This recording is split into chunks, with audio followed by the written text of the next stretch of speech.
Docteur Jean-Paul Ortiz, bonjour. Bonjour. Vous venez d'intervenir lors d'un déjeuner RCS. Vous êtes le nouveau président de la CSMF, le premier syndicat de médecins en France. Quel a été le temps fort de votre intervention? Alors je pense qu'aujourd'hui, les enjeux sont sur l'évolution de notre système de santé en fonction de l'évolution des patients, parce qu'on a des patients chroniques, polypathologiques, de plus en plus âgés, et d'autre part l'évolution des médecins. Et ça, c'est un élément qu'il faut bien intégrer, avec des médecins qui ne vont pas vivre leur vie professionnelle comme avant, parce qu'ils veulent concilier la vie professionnelle et la vie personnelle, non seulement parce qu'il y a une féminisation du corps médical, mais parce qu'il y a une évolution sociétale. Et les médecins de demain, ils vont aller vers un regroupement dans leurs activités et dans leur mode d'organisation, d'abord entre médecins, mais aussi avec d'autres professionnels de santé, les infirmières, les kinésithérapeutes, les orthophonistes, etc., à l'échelon d'un territoire de santé qu'ils vont couvrir par cette prise en charge d'une population âgée, dépendante, polypathologique, de façon à les maintenir le plus possible au domicile. Et ces nouvelles organisations, il va nous falloir les construire, parce que nous sortons d'un système de médecine libérale sur lequel nous sommes aujourd'hui extrêmement construits et attachés autour d'un médecin et d'un patient qui souvent exerçait seul ou en petit groupe, 2-3 médecins, et qui demain va se retrouver dans des entités beaucoup plus importantes, avec des temps de travail qui ne seront pas du tout les mêmes que ceux que nous avons connus, avec cette féminisation et cette évolution dans la vie professionnelle qu'il va nous falloir gérer.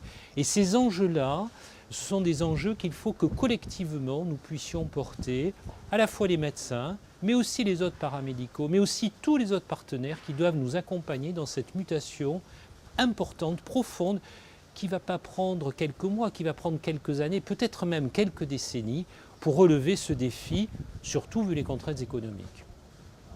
Très bien. Alors il se trouve que depuis 48 heures, vous êtes vraiment sous le feu de la rampe et de l'actualité, dans le cadre de la stratégie de santé présentée par Marisol Touraine.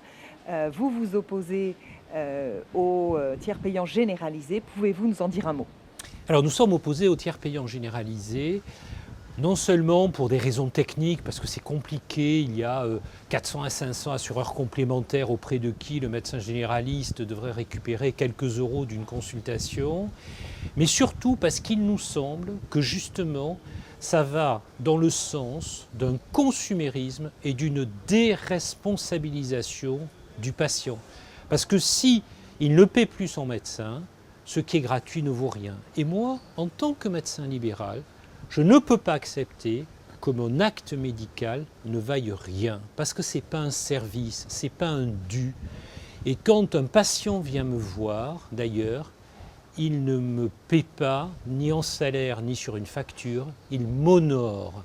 Et cette notion d'honoraire médical, c'est la base de la médecine libérale, c'est la base de nos principes du siècle dernier, oui, mais c'est ce qui fait la richesse de cette relation, c'est ce qui fait la richesse de notre médecine libérale en France, de son maillage territorial, de ce lien très particulier qu'ont les Français avec leurs médecins, parce qu'ils aiment leurs médecins. Les Français, ils aiment leurs médecins généralistes, ils aiment leurs médecins de proximité, et c'est bien sur cette base-là que cette relation extrêmement complexe s'est construite au fil des années et des décennies, et il nous faut la préserver, parce que c'est une richesse et un héritage de notre pays. Et enfin, notre question traditionnelle, RCS, vous venez de découvrir Réseau Communication Santé. Si vous deviez choisir une de ces 3 lettres, quelle serait-elle? Écoutez, je vais prendre les 3. Pourquoi je vais prendre les 3? Parce que je pense que réseau, c'est ce qui va se passer demain. Nous allons travailler en coordination, nous les professionnels, nous allons travailler avec les autres paramédicaux, nous allons travailler dans une organisation qu'on peut appeler coordonnée, mais qu'on peut appeler maison de santé pluriprofessionnelle, qu'on peut appeler pôle de santé, peu importe, on est bien dans une logique d'organisation des acteurs en réseau et en communication entre eux. Et c'est justement communication, parce que c'est la base de ce que nous pouvons faire. Aujourd'hui, nous souffrons de quoi? De tuyaux d'orme, de manque de communication entre les différentes prises en charge. On a beaucoup parlé à un moment donné du dossier médical partagé qui devait permettre justement de communiquer. On est dans le siècle de la communication. S'il n'y a pas de communication en matière de santé, nous n'en sortirons pas. Et la santé, c'est ce qui nous réunit tous, c'est ce que nous essayons aujourd'hui de préserver, et c'est quand même le plus bel enjeu que nous avons à relever et le plus beau défi que nous devons relever tous ensemble. Merci.